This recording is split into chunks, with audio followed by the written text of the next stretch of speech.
I dag den 31. juli 2007 har de danske tropper så næsten forladt Irak. Det blev den forudsigelige fiasko. Vi har set 500.000 mennesker cirka blive dræbt, et land ødelagt, cirka 1 million, der døde under de økonomiske sanktioner.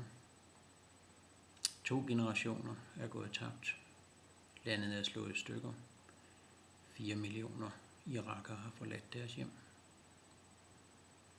Ingen har åbenbart med denne tilbagetrækning tænkt, at vi også må gøre godt igen, hvad vi har ødelagt.